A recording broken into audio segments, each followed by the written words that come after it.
Olá pessoal, hoje eu vou falar sobre polimento de trastes. Eu estou aqui com uma guitarra, uma LTD, uma guitarra muito legal, sistema ativo com Floyd Rose. Quando eu recebo um instrumento aqui no meu ateliê, é como se fosse um filho, é como se ele trouxesse uma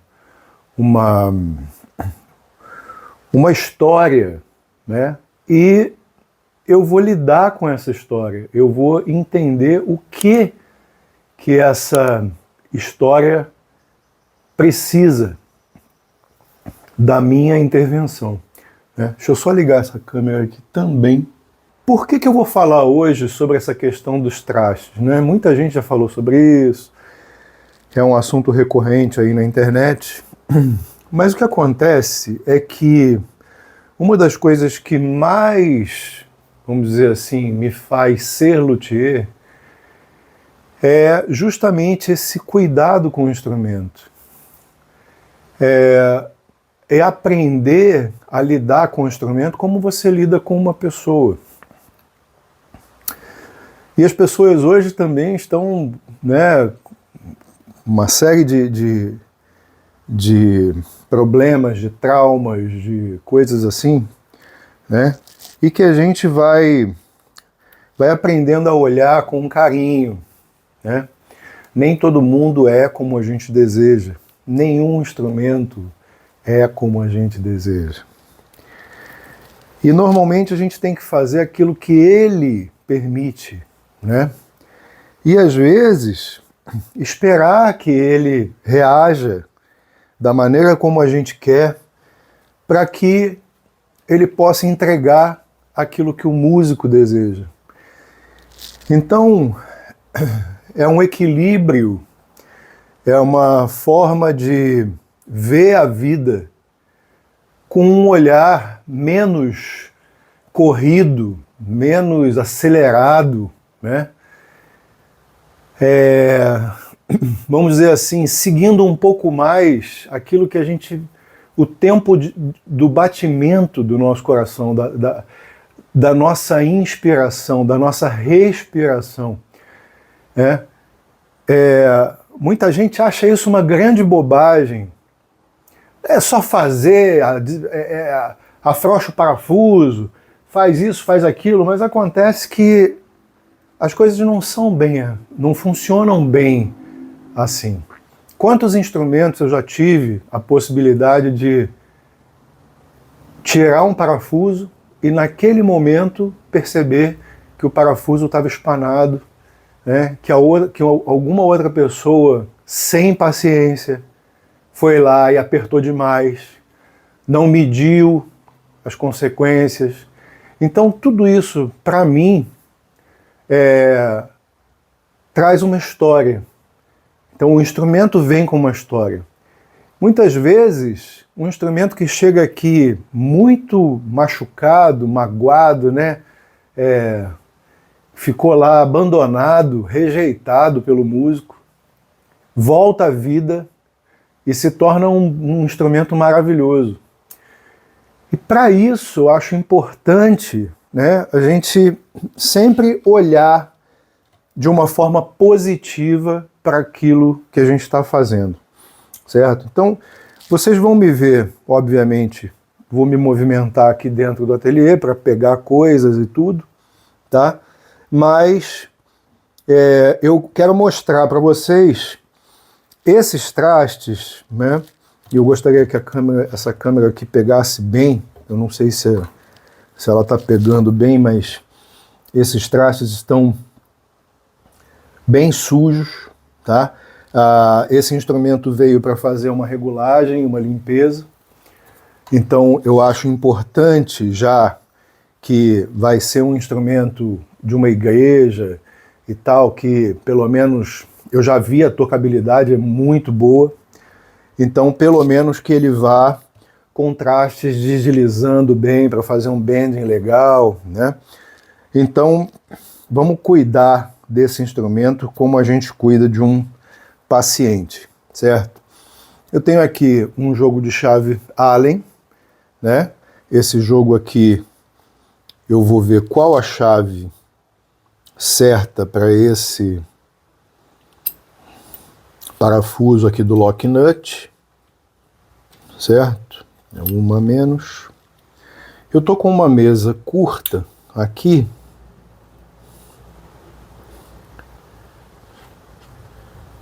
porque eu tive que mudar o layout aqui do ateliê, né, para a bancada ficar próxima à parede, né? Bom, aqui já dá para ver que esse jogo de chave, tá? Esse jogo de chave aqui é um jogo em polegada, e eu vou precisar de um jogo de chave em milímetro, certo? Então eu vou pegar aqui outras chaves, espero que seja uma dessas aqui, provavelmente é essa, primeira logo que eu peguei, e vou afrouxar o lock nut, certo? Não só afrouxar, como vou retirar ele, colocar em cima aqui da minha flanelinha de microfibra. A organização também é muito importante, tá, pessoal? Assim, é fundamental. Deixa eu pegar aqui um peg winder também, jogar um pouco mais para dentro da mesa. O que eu vou fazer agora? Afrouxar as cordas, e aí eu posso usar esse peg winder, tá? Ou eu posso usar também uma parafusadeira como essa, que tem na ponta a mesma coisa do peg winder, né? Que envolve ó. Isso vai me fazer ganhar um pouco mais de tempo, certo? E aí, o que eu vou fazer aqui agora? Agora, aqui eu preciso ver qual é a chave. Vamos ver se é a mesma. É a mesma do lock nut. Qual é a chave que libera a corda, certo? E aí, puxar essa corda aqui para fora do poste. Lembrando isso aqui, né? Vocês estão vendo a bolinha, essa bolinha aqui, né? Foi colocada ao contrário, que normalmente é colocado lá na ponte, a bolinha agora é presa aqui, né? Na tarraxa, certo? Então, nós vamos fazer retirar corda por corda, tá? Depois que nós fizermos isso, nós vamos colocar fita em toda a escala, tá certo? E após colocação da fita, nós vamos fazer um polimento nesses trastes, né? Então, a princípio, a boina de polimento vai fazer esse papel de deixar os trastes brilhando e deslizando, né, como a gente quer, tá certo? Então eu vou já aqui, lembrando também que à medida que nós formos tirando as cordas da ponte, a Floyd vai descer, certo?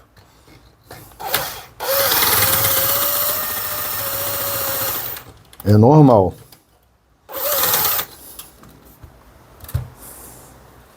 Importante também dizer que essa pressão que normalmente a gente coloca no parafuso da Floyd ali para segurar a corda, tá?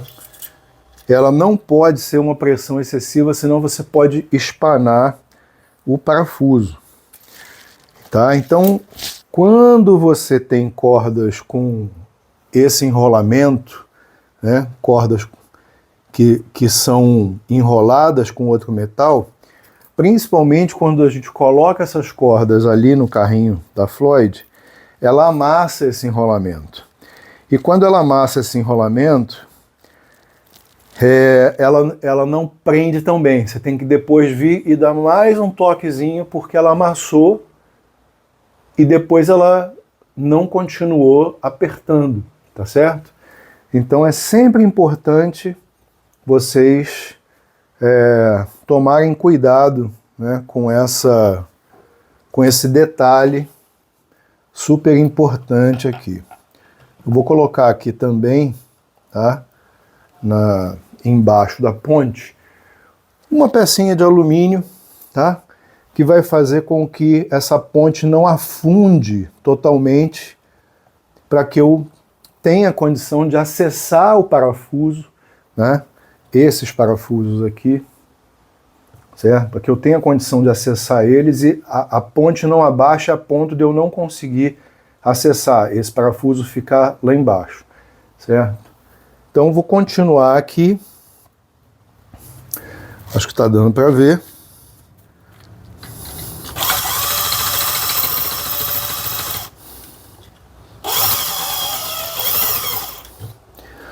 Eu acho que o mais legal da luteria é a gente ter essa delicadeza, essa calma, né?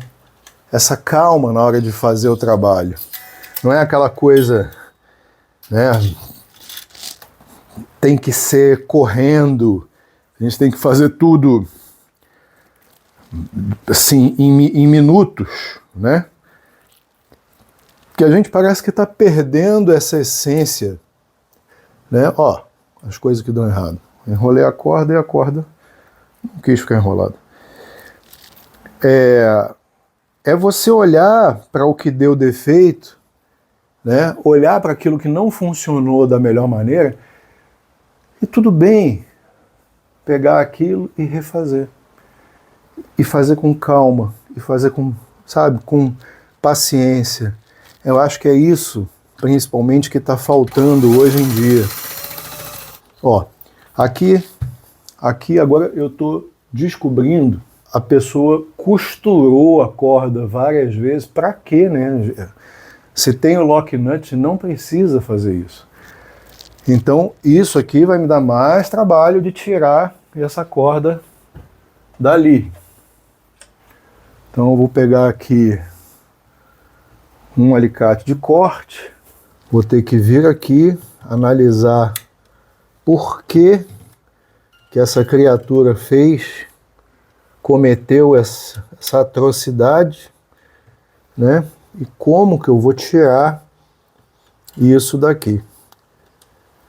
Você vê, só essa situação aqui, ó, já é terrível, né?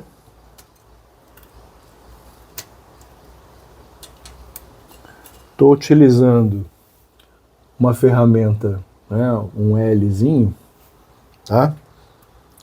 Para poder romper a corda.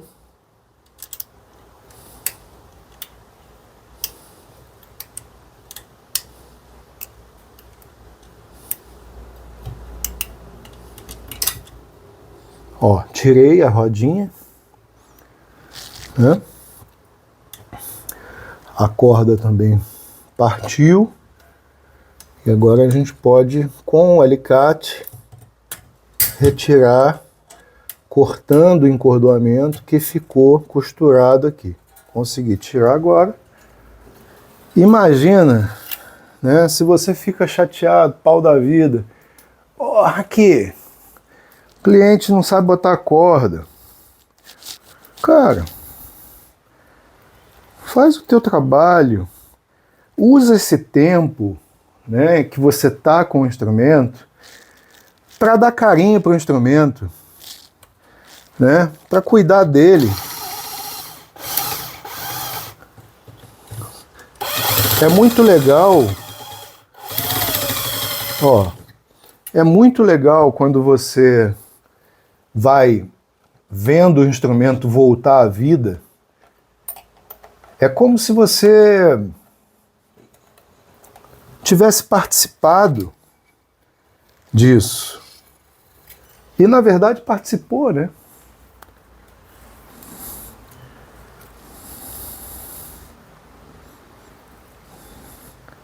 Eu enrolo cada corda, depois vou jogar no lixo.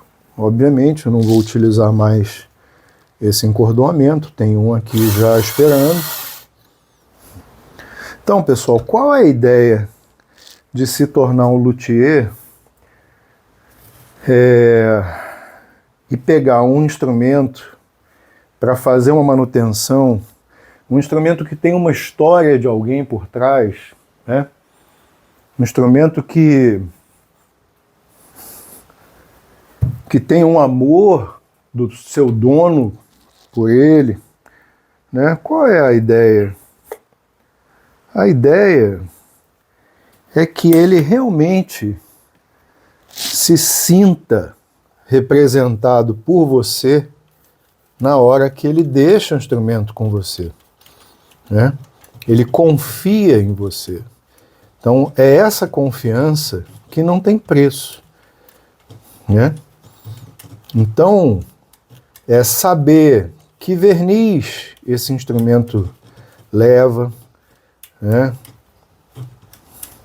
É entender um pouco sobre tipos de produtos, de vernizes, né? Para você não colocar, por exemplo, um produto químico como esse polidor que eu estou utilizando aqui. Eu sei que ele não vai atacar esse verniz, mas para que eu saiba isso, eu preciso ter tido um pouco de conhecimento.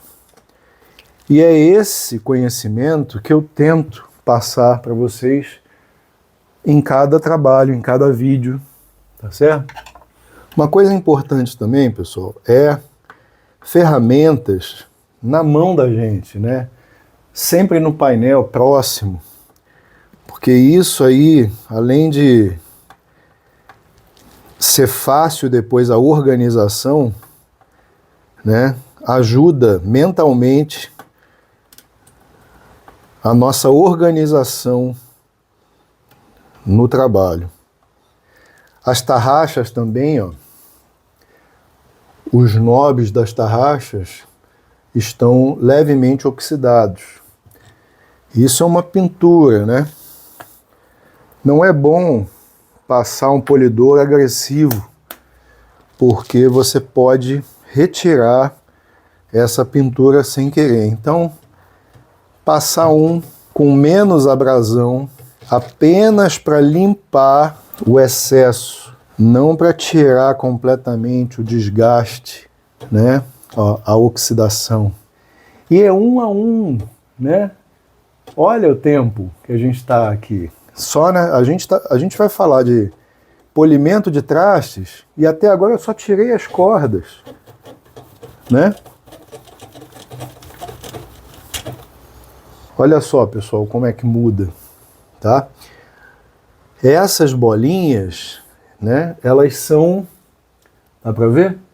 Essas bolinhas que tem são da oxidação do tempo natural.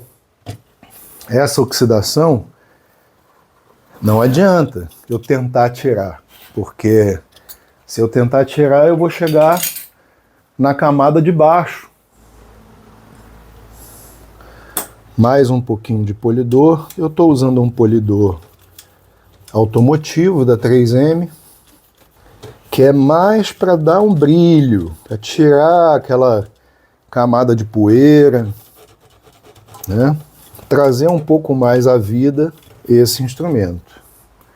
Mas o que a gente quer realmente é trabalhar aqui nos trastes. E para isso, tá?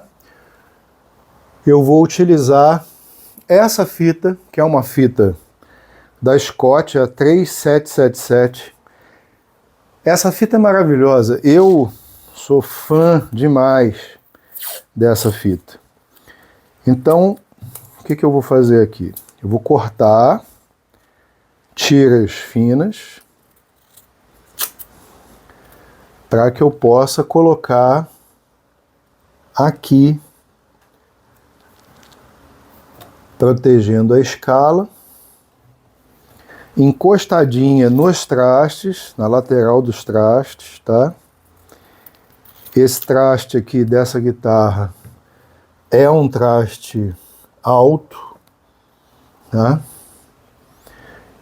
já até merecia um reboleamento. Por isso que eu falo, gente, que isso aqui é terapêutico. Porque imagina um dia estressante daquele que você tem que bater meta, que você tem que ficar, sabe, se desesperando no trabalho. E aí, de repente, você chega em casa, silêncio. Você entra naquele quarto que é a nossa caverna, e ali a gente vai entrar em contato com a gente, aqui dentro. O que eu estou querendo mostrar é que a luteria é muito mais do que uma habilidade que você adquire em tratar dos instrumentos. A luteria é uma arte-terapia.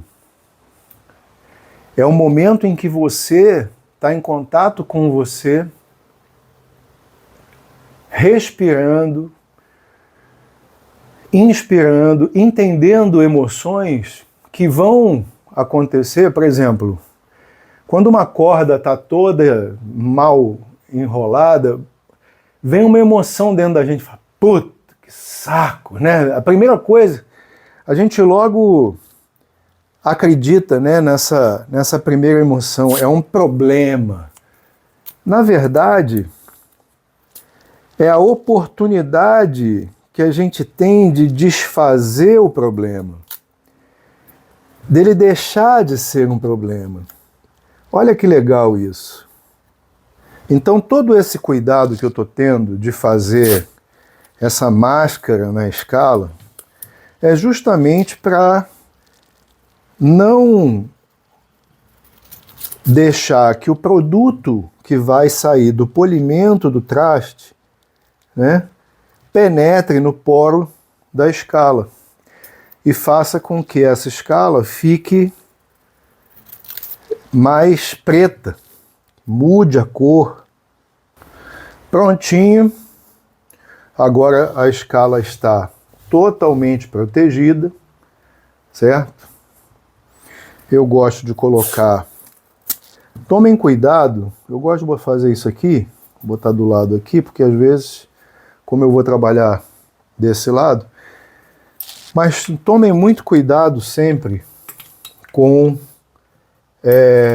o verniz do instrumento, porque até esse tipo de fita, tá? Por exemplo, se fosse uma Gibson Les Paul e eu tivesse que fazer o uso da fita, eu estaria preocupado com isso, porque o verniz nitrocelulose que a Gibson usa, né, é um verniz que reage a quase tudo que você possa imaginar.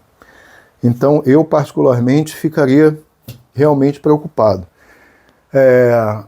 Aí eu talvez utilizasse uma fita com menos aderência. Aí pode ser uma fita dessas para pintura de residência e tal, que ela não tem tanta cola, né? Ou até automotiva mesmo, com menos cola possível, porque a fita pode afetar o verniz, tá?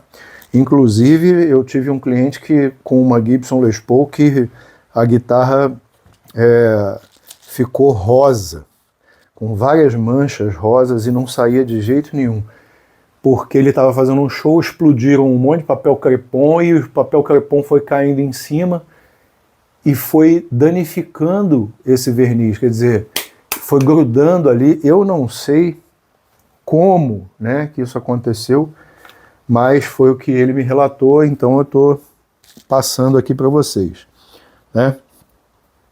Bom, eu gosto de utilizar, para fazer esse tipo de polimento, eu gosto de utilizar uma barra dura, e ela é como se fosse uma pasta de polir, só que em barra. Eu prefiro, tá? Então, eu vou utilizar, né, nesse instrumento essa barra, tá? Vou mostrar aqui para vocês. É isso aqui, ó.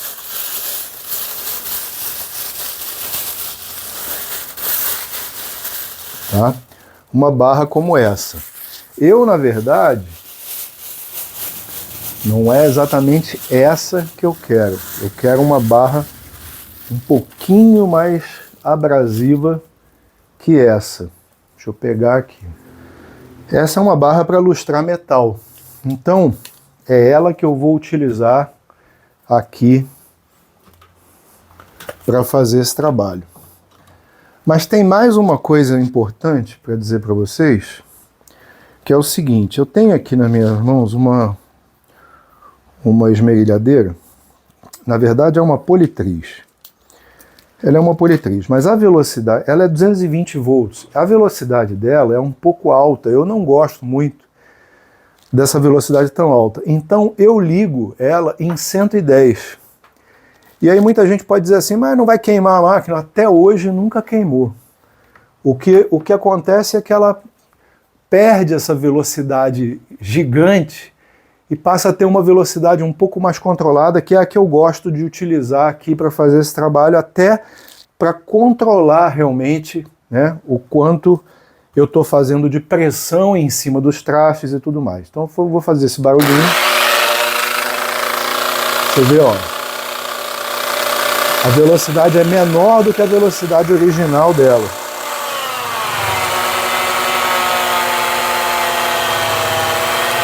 Eu passo na boina, a boina ficou vermelha, tá certo? E agora eu vou para cima dos trastes.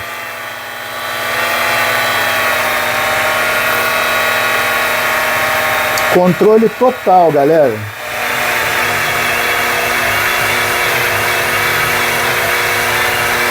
Olha aqui, olha aqui. Olha aqui, olha que sensacional, e eu ainda nem passei a flanela seca. Vou passar uma estopa aqui.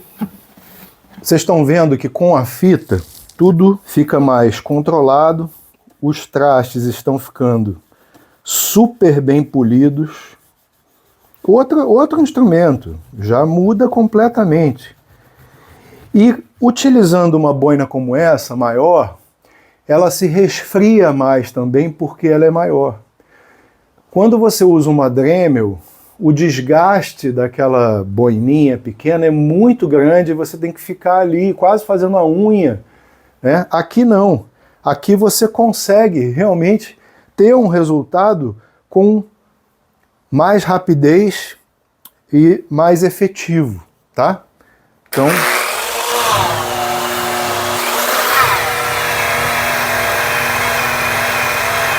só verifica a qualidade desse polimento e o tipo de compound, né? Eu chamo de compound, é uma barra, né? Que vocês podem, inclusive, ver na internet. Chama Jacaré, eu estou usando Jacaré, é aqui do Rio de Janeiro, né? Ali em Tomás Coelho, Rua Silva Vale 749, tá?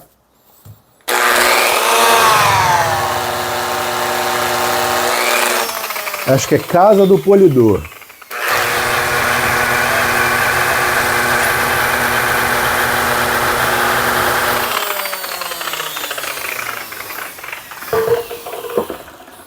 Para vocês verem que não foi nada demorado, não é um trabalho super demorado, tá?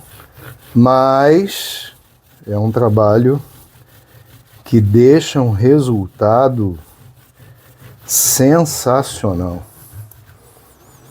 E você pode também aqui, né, usar o fineste, né, para trazer ainda mais um brilho, para tirar aquele, é como se fosse um fogzinho, né, que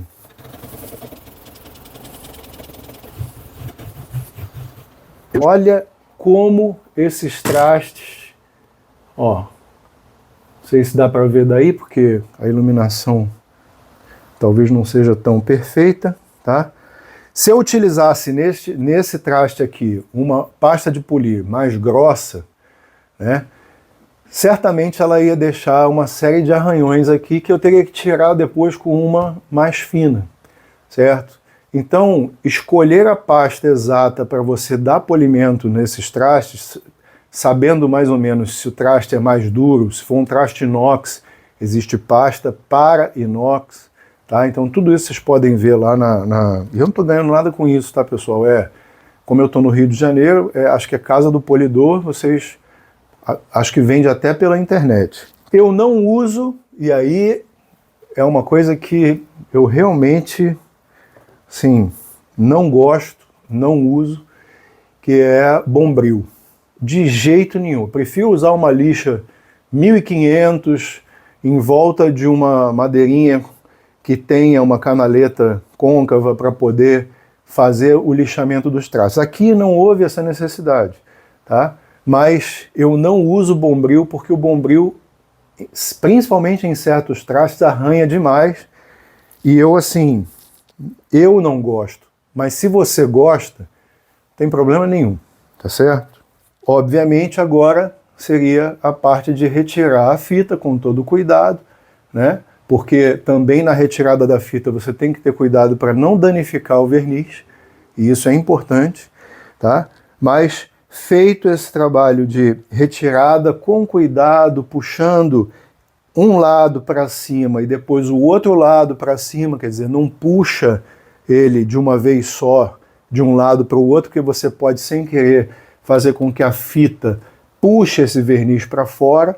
Para quem acha que precisava de muita coisa para fazer esse trabalho, eu acho que mostrei que uma politriz e ferramentas manuais, né, resolvem todo o problema, tá certo?